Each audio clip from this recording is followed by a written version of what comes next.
Listen, we're running out of light today, and we're just going to have, dramatic lighting for this episode. Honestly, we probably need it. Oh, hey, welcome to another episode of The Dumbest Thing We've Ever Done. I'm Nicola Foti. You're watching Soundly Awake. If you're new here, welcome, and if you've been here, thanks for coming back. So freshman year of high school, I was in choir, which was held in the old gym of our school. We all had to sit on the old bleachers during class, and when I say old, I mean that they were a splintered stack of garbage. One day during class, I was wearing these khaki-like material pants, and we all had to stand to do our songs. Just my luck, the bleachers decided to snag on them, and they torn from about the center of my butt to the back of my leg. Did I call home to get a new pair of pants? Oh no, I did not. I finished the entire school day, 5 more periods, having to hold the fabric as I walked to classes in hopes that I wasn't flashing my underwear to everyone because I was afraid I was going to be in trouble for ruining my pants. Okay, so the fear of people seeing your bare ass here.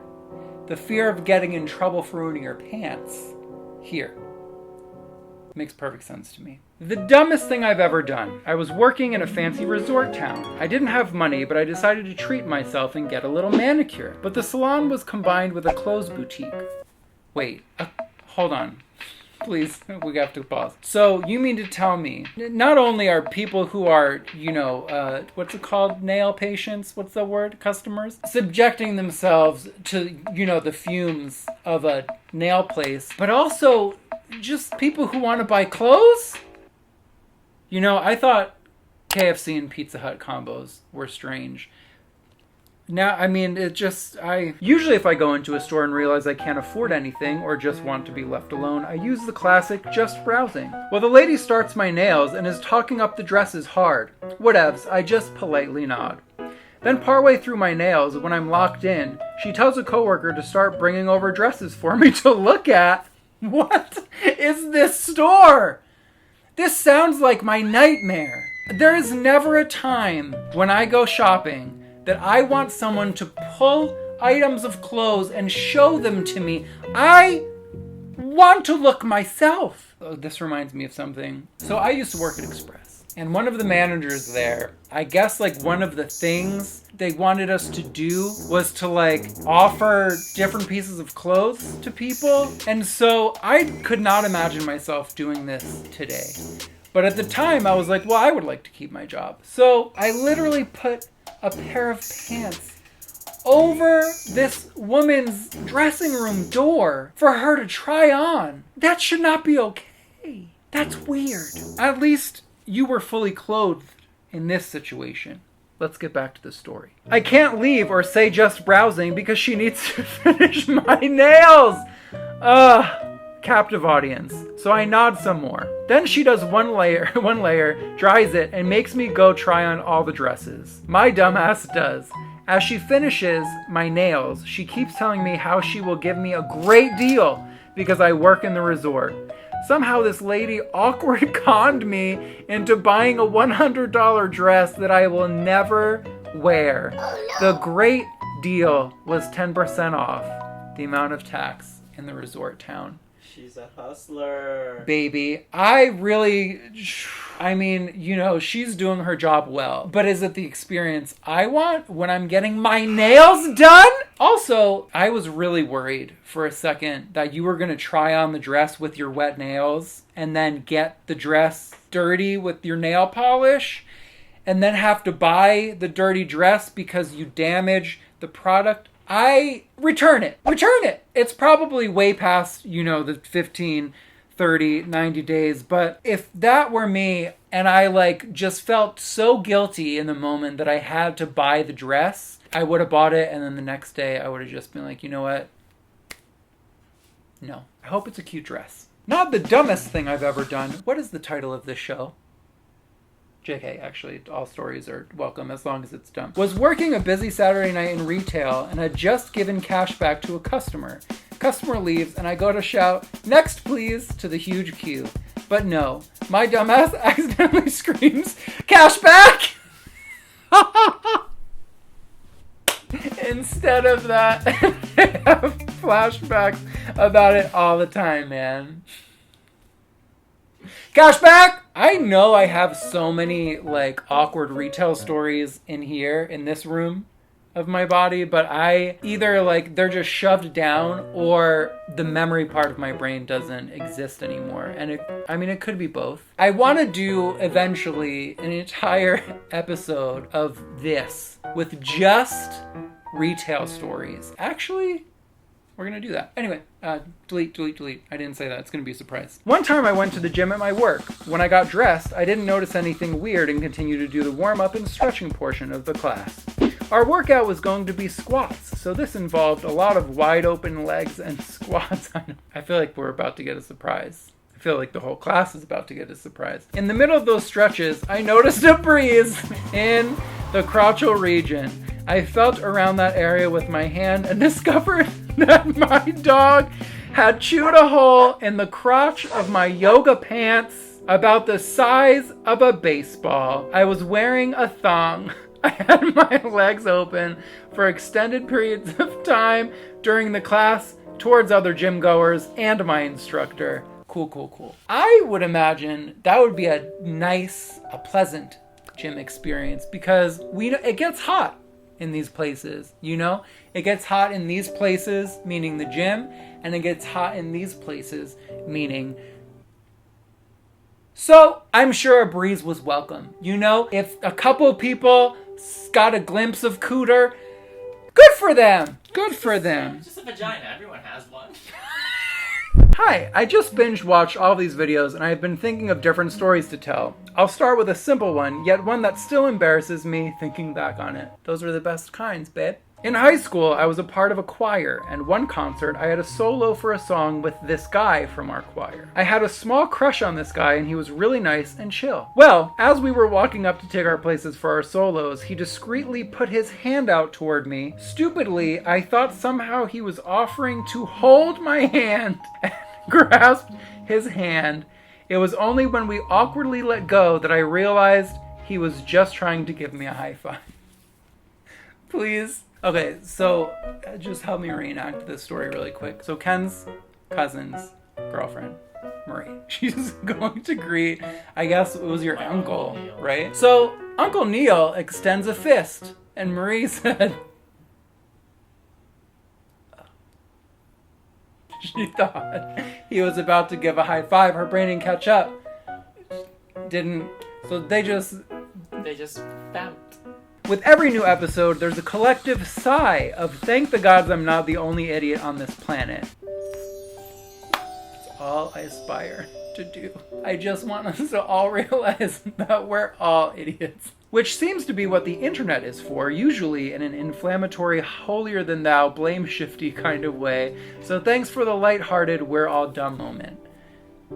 This segment of this comment truly made my day. Okay, now let's see how dumb you are. On the subject of drunken stupidity, the first time I got obliterated level drunk was a family affair. My mom was one of those, if you're gonna do it at home where you're safe kind of parents, which only sometimes worked out to her advantage. She did wait till I was 21 and legal at least. It was just a few days before Christmas, so she decided peppermint schnapps and cocoa was the perfect seasonal drink of choice. We were watching Terminator, the Sarah Connor Chronicles, and my dumbass decided to make a drinking game out of the show, taking a drink with every death and every firefight. This resulted in me blacking out only after a couple episodes. Remember, this was my very first time drinking. My tolerance was LOL, what's a tolerance? When I came to, I was leaning over the side of my bed, hurling onto the floor, and Mom's knees, like a projectile vomit cannon, cranked up to the full Linda Blair setting and laughing in a drunken stupor. I don't know if the vomit cannon was worse or if the smell of booze and minty chocolate and the already... I can't. Ooh. I bet you each time she smells mint and chocolate, she's fucking triggered. Oh gosh, no Andy Mints for her. Ooh, York peppermint patty, not me. I don't know if the vomit cannon was worse or if the smell of booze and minty chocolate in the already nasty shag carpet that lingered well past Valentine's Day was worse. Later on, I learned the schnapps was an intentional choice on her part, meant to teach me a lesson about drinking excessively.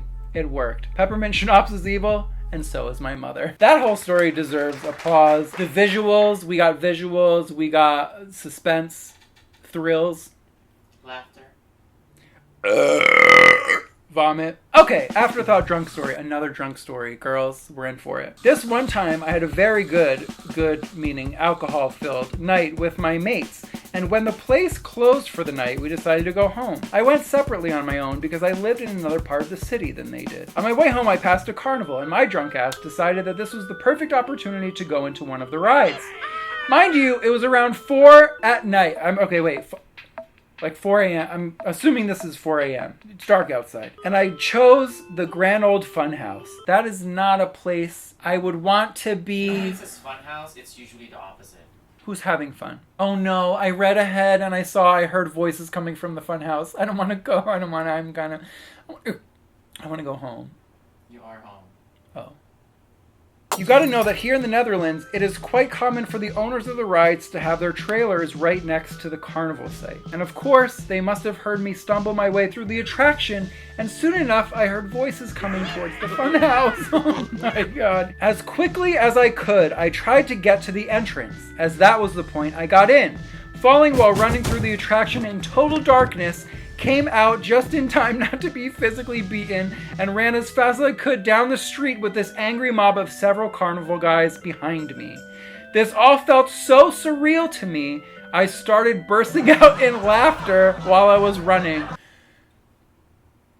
making those guys only angrier. I feel the only thing that kept me safe from not having landed in a fight was that I knew the streets and those guys didn't, so I could alternate between different back alleys and lose them. When I woke up the next day, I made myself solemnly swear I would never do that again, but I'm not very good at making promises. Go figure.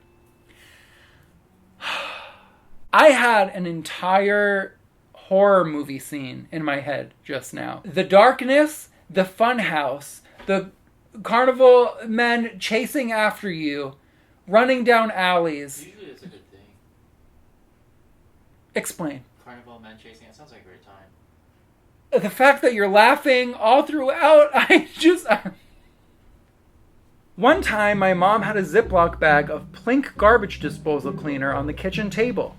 Please tell me this isn't a Tide Pod situation. If you've never seen them before, they're these little round balls that smell very strongly of lemon. Do you know what also comes in little round balls and smells like lemon? Lemon candy. Oh my god, it is a Tide Pod situation. I'm dead. I hope she's not. Well, she's not. She's telling the story. Story. So I popped a garbage disposal cleaner in my mouth and bit into it. I spit it out after realizing what I did, but obviously I had some stomach issues for a few days. I was so embarrassed that I didn't tell anyone what happened for months. I'd like to say that this happened when I was a kid, but nope, I was 17.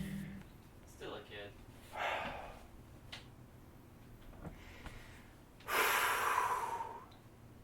Honestly, Tide Pods do look delicious. And those little Plink things, they look so good. Oh my god. It's probably like little lemon pop boba. I thought of another one. In 5th grade science class, we were reading something about how long it takes sound to travel. The examples were telling us how long it would take the sound to reach your ears after you dropped a rock off a 3,000-foot cliff into the water below. This feels really advanced for 5th grade, but I didn't design the curriculum, I just embarrassed myself during it. So my 10-year-old self latched onto the number 3,000 because I knew that the United States is 3,000 miles across. I kept asking, but how is there a cliff that's as tall as the United States is long? This went on for a good 5 minutes before my teacher was like, listen to what you're saying. And then it hit me that feet does not equal miles, and there can totally be a 3,000-foot cliff. It's been 20 years. The shame still sticks. Listen, what year? This is 5th grade. You get a pass. You're fine. You can heal from this. Let it go. Ow. One time, we were visiting some of my parents' friends. They lived on a horse ranch and had cactus planted, along with other plants. I saw a kitten and wanted to pet it. Already this story has cacti and kitten. It started to run off, so I started to chase it, tripped and fell right into one of the cactus. Honestly, I'm glad it was you and not the kitten. Is that bad? I hate myself. I felt relief when I read that. I'm so sorry. It hurt so bad They had to lay me out on the kitchen table and pull the needles out of me. Oh my gosh. Listen, I fell in like a thorn bush before outside of my friend Janine's house, and it was not a great time. I was finding things in my leg into the night. So I'm sure that wasn't a pleasant experience, and I'm really sorry that I laughed at it. But that's what we're here for. So that's all I have for you today. Leave your dumb stories in the comments below. Pretty soon, I feel like we're about to hit the 20th. This is episode 18. That means 2 episodes left until the 20th. We're gonna have to do something special. Special thank you to all of my patrons. Seriously, if you would like to join my Patreon, if you would like to join me Patreon, patreon.com/soundlyawake, different tiers, different things. We got extra videos if that's your sort of thing, or you can just join just because you want to. That's all. I am gonna open the window immediately because the sweat is still dripping. It's like a water, it's like a, what's that, like a tributary down my back. I feel it. It's almost going to my butt crack. All right, bye.